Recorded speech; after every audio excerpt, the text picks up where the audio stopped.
Cheap and proud. Hello, Team Komal. When we talk about promoting materialism, I think YouTube has got to be on the top, like a tippy top. Around 2009, I remember I just started to watch YouTube and I started to watch this specific person called Dulce Candy. She's still amazing. She makes really cool videos. I absolutely love her. According to me, she was actually the first person that started making haul videos. A lot of what she bought was the same thing in different colors, and a lot of times it was just so much in quantity that I got so hooked to her videos. It was every teenager's dream. She got to buy whatever she wanted, and it was just so extreme that it was amazing to see. But that had repercussions for somebody like me. I tried to go to my local market, I tried to buy every single thing that I saw, but no money, no buy. I was essentially living vicariously through her, but at the same time her videos did have a lot of effect on me. I wanted to buy a lot of things. I wanted Forever 21 to be in the country. I wanted to spend a lot of money, the money that I didn't have. While being fascinated with her spending habits as well as the things that she got, I always thought and I always questioned, how exactly does she store these, and how many times can she actually wear this? I mean, I really wanted to go outside and I really wanted to buy exactly how she was buying, but I couldn't really do it because, and I think one of the biggest things that blocked me from doing it was my upbringing. I don't know if I've ever talked about it before. Most of my family is actually government officers. My dad is a retired government officer. My mom is a serving government officer. And all of the people in that sort of an age group have been with the government. So for somebody like me, I am middle class. I don't really find any problem with saying it. My parents never really bought anything because they liked it. I've never been in a store and my parents picked up something because they like the color or they like the fabric. The way my parents bought things was very simple. You buy 5 to 6 things that you're going to use for a span of like 7 to 8 years. If they go bad, then you try to repair them first, and then after all your efforts of repairing them completely fails, and if you have to buy a new thing, then you buy good quality new things again and then use them for a long period of time. You don't just buy it because you like it and then you throw it away because you don't like it anymore or it's not trendy. So since I was little, that sort of a thing was in my mind, and because I always had financial stability since both of my parents were working, I never really had the need or the urge to just go and just like hop, like just buy everything, because I felt that, yeah, well, it's okay. Plus I'm so choosy, guys. But you know, if somebody else has a very different upbringing, if they haven't really been economically sound, and then when they grow up and they start earning a lot of money or even earning a mediocre amount of money, they want to buy all those things that they couldn't buy when they were little. I mean, hell, I even want to buy Barbies that I couldn't buy when I was little, because Barbies at that time were like 2 grand and 3 grand, and I couldn't ask my parents for a toy for 3,000 rupees.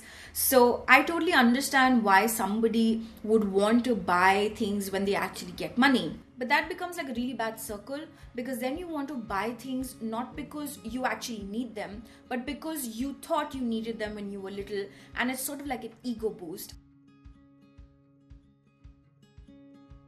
You guys that watch videos, I'm pretty sure just like me back in 2008, 2009, you also want to buy all those things, and you also feel bad that you can't buy those things.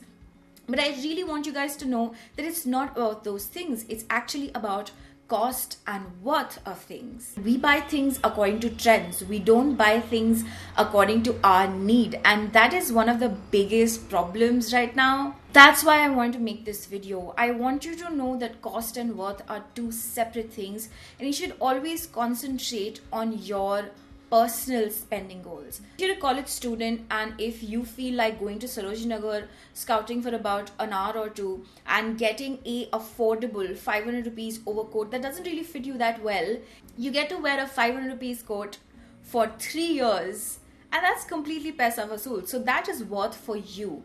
But for somebody that works as a corporate executive, their worth is completely different, because they want to save time so that they can put that time in their work. They want to save that time, so they want to buy online, and they don't mind spending 5,000 rupees on something that they're only going to wear for a matter of months, simply because that is their worth. They don't want to be seen wearing the same clothes over and over again. So their worth is very different from your worth. So the cost of things and worth of things is completely personal.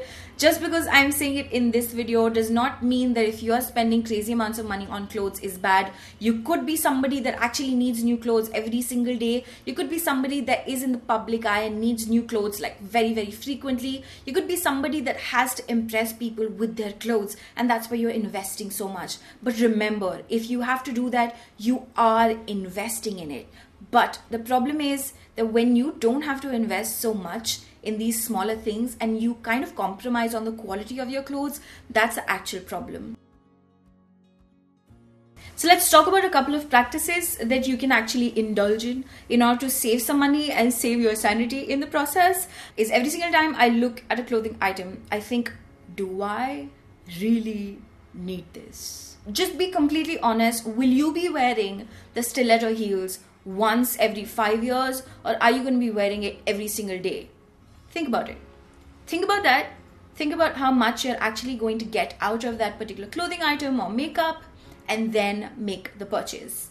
For somebody like me, I have to buy a lot of makeup because I have to review it. It is not about if I will be using it. It has a different worth altogether. It has a different worth because I will be making videos about it. If you, every single time you want to buy something, ask yourself, do I actually need it? Is it really worth it? Will it enhance your collection?